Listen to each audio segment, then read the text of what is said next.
हरि ओम श्री शंकराय नमः। सभी भक्तगणों को सादर प्रणाम। सज्जनों,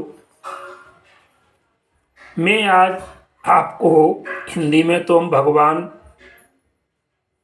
ईश्वर को भगवान कहते हैं, ईश्वर कहते हैं, लेकिन अंग्रेजी में लोग गॉड बोलते हैं, GOD, गॉड।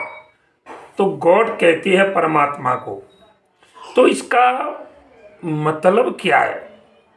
गॉड शब्द का हमने भगवान शब्द की उत्पत्ति आपको कई बार वीडियो में बताई है कि भगवान शब्द की उत्पत्ति कैसे हुई है, भगवान का अर्थ क्या है।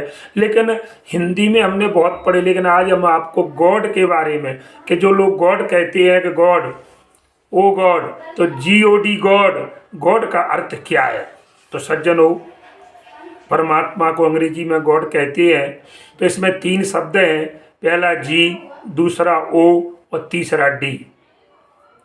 तो आप देखिए, जी का मतलब क्या होता है। जी का मतलब होता है जनरेटर।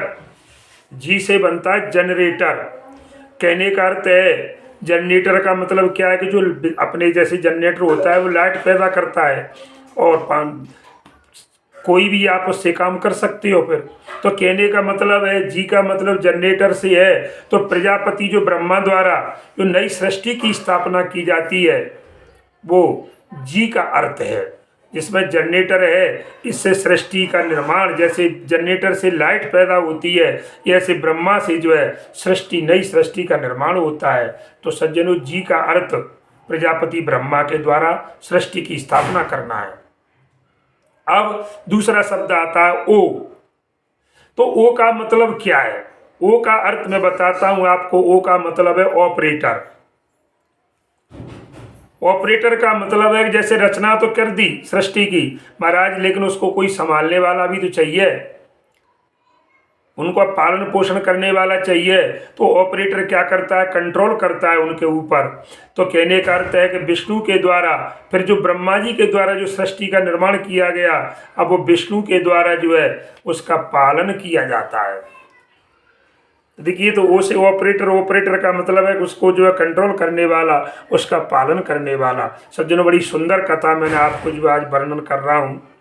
और इसके बीच में थोड़ा सा एक अनुरोध है कि जो सज्जन, जो भक्तगण हमारे चैनल से नहीं जुड़े हैं, तो आप गिरिराज मुदगल यूट्यूब पर उस चैनल को जो है सब्सक्राइब करें, लाइक करें और अधिक से अधिक लोगों तक शेयर करें। आप अपने परिचित, संबंधी, रिश्तेदार, यार, मित्र, दोस्तों को भी जो है, और इससे कि सनातन धर्म से लोग जुड़ सकें, ऐसा हमारा ध्येय है कि लोग अधिक से अधिक सनातन धर्म से जुड़ें और भगवान की तरफ जाएं। आजकल के बच्चे नई पुरानी, माने हमारी पुरानी जो प्राकृतिक पुरानी संस्कृति है प्राचीन, उसको भूलकर पाश्चात्य संस्कृति में प्रवेश कर चुके हैं।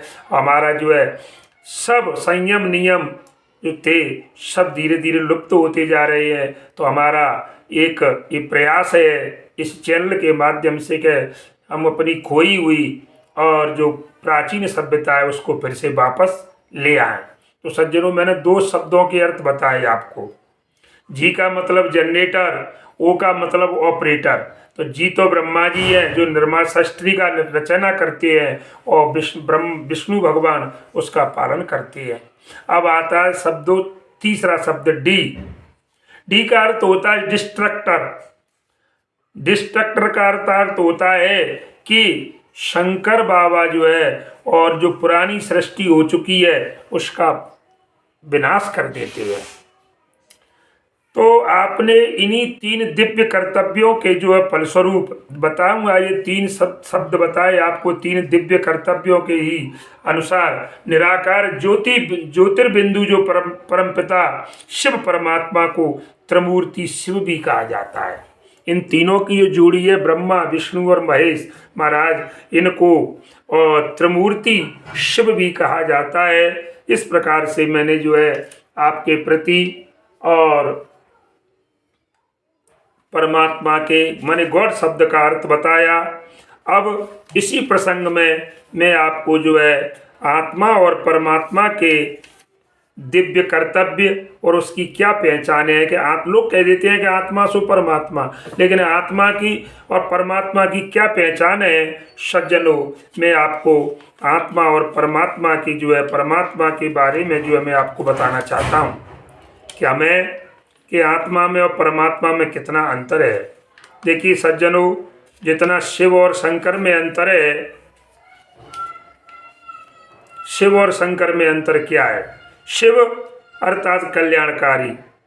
शिव कौन है? कल्याणकारी हैं, निराकार, ज्योतिर्बिंदु, परमपिता, परमात्मा, जो सृष्टि के रचयिता हैं सज्जनों। जबकि शंकर परमात्मा शिव की रचना है। ध्यान दीजिए, शिव में और शंकर में बहुत फर्क है। शिव और शंकर में अंतर क्या है, देखिए फिर सुनिए। शिव का मतलब होता है कल्याणकारी, निराकार, ज्योतिर्बिंदु, परमपिता, परमात्मा, जो सृष्टि के रचयिता हैं सज्जनों। जबकि जो शंकर हैं वो परमात्मा शिव की रचना है। शंकर आकारी हैं, इसीलिए उन्हें संहारकारी देवता कहा जाता है। संहारकारी देवता क्यों कहते हैं, अभी बताए आपको गॉड के किस अर्थ में। वे सूक्ष्म लोक में शंकरपुरी में निवास करते हैं, और जबकि परमात्मा जो शिव है वो परम धाम में निवास करती है।